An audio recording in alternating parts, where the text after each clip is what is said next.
Shalom bagi kita semua.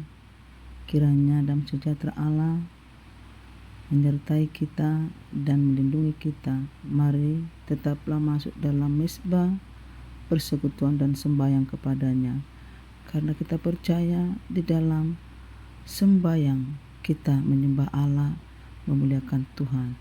Mari kita memuji Tuhan. Shalom.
Pesan firman Tuhan bagi kita yang terdapat di dalam Roma pasal yang ke-8 ayat 28.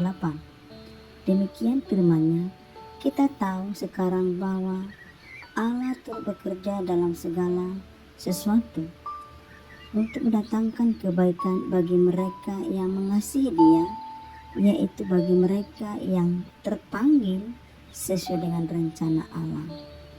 Saudara yang terkasih di dalam Tuhan, marilah kita sepenuhnya bersandar kepada Tuhan, bukan memakai akan kekuatan, akal dan pikiran kita, tetapi kita menyadari akan keterbatasan kita sebagai manusia. Jangan mengakukan, jangan menyombongkan, jangan meninggikan diri kita, karena kita adalah manusia terbatas. Oleh sebab itu, mari kita menyadari bahwa Allah yang berdaulat, yang bertata, yang senantiasa memberikan kecakapan-kecakapan bagi kita untuk menjalani hidup ini, untuk senantiasa berkarya melayani di sepanjang kehidupan kita.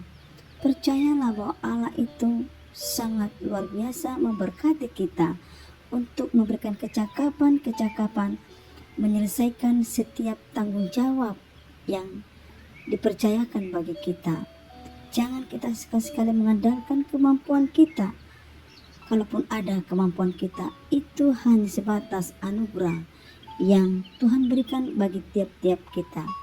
Kalau kita berserah penuh kepada Tuhan, bahwa Allah itu berdaulat, berkuasa dalam hidup kita, saya percaya sesulit apapun persoalan hidup kita, badai apapun yang kita hadapi, tantangan apapun yang kita hadapi, kalau kita menyadari siapa kita, keterbatasan kita, maka disitulah Roh Allah bekerja untuk mencakapkan kita, untuk memampukan kita, untuk bisa kita menyelesaikan di setiap persoalan tantangan yang kita hadapi.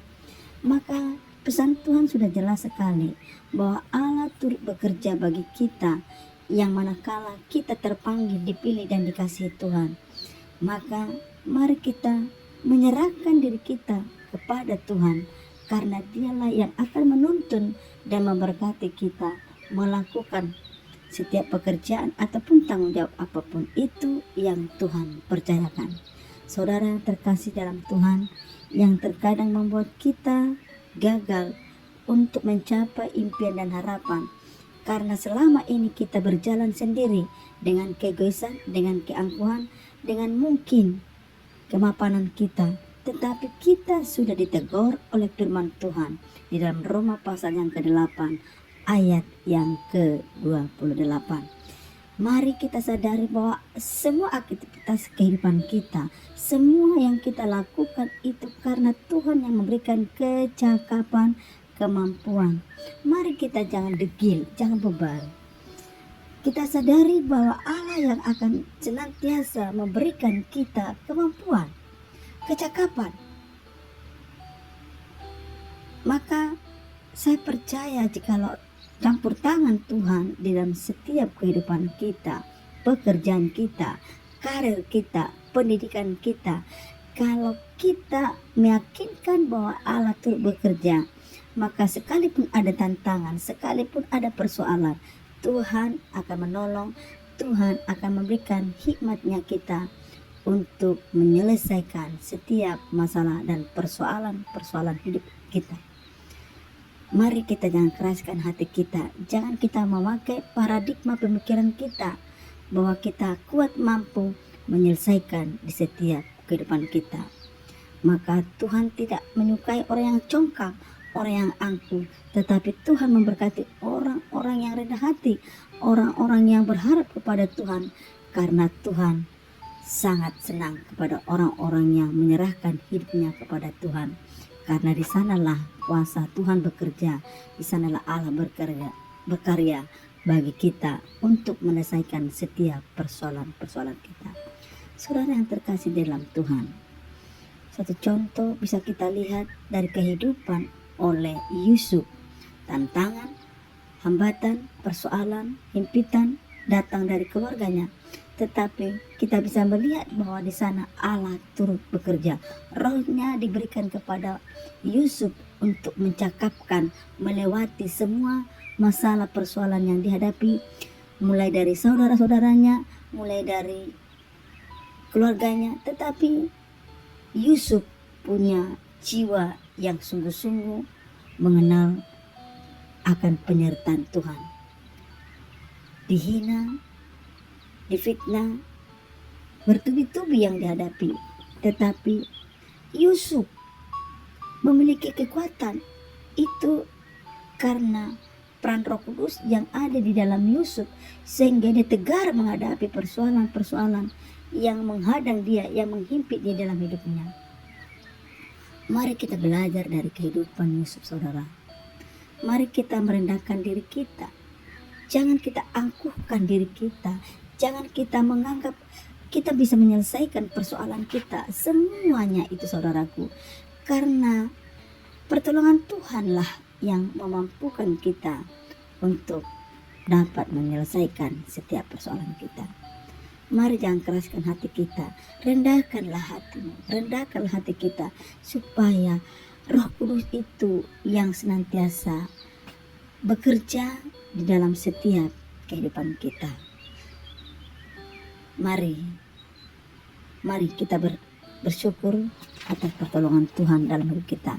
Demikian pemaparan firman Tuhan, pesan firman Tuhan bagi kita. Maka mari kita merendahkan dan kita serahkan sepenuhnya ke dalam tangan Tuhan. Mari kita berdoa. Terima kasih Tuhan buat pesan firman-Mu di pagi hari ini. Siapapun yang mendengarkan, mari jumpai, ingatkan dia bahwa setiap kehidupan, aktivitas yang dijalankan bisa berjalan dengan baik, itu karena penyertaan Tuhan di setiap kehidupan. Terima kasih firman-Mu mengingatkan kami supaya kami tetap menyadari Tanpa Tuhan, tanpa pertolongan-Mu dalam hidup ini, kami tidak dapat berbuat apa-apa. Terima kasih Tuhan Yesus yang baik. Mari berkati siapapun yang mendengarkan pesan firman Tuhan ini, tergugah hatinya karena Roh Kudus-Mu yang menjamah, yang menjumpai, supaya mengalami pertobatan, pemulihan di sepanjang kehidupannya. Terima kasih Tuhan Yesus yang baik, terpujilah nama-Mu. Di dalam nama-Mu kami mengucap syukur dan berdoa. Amin.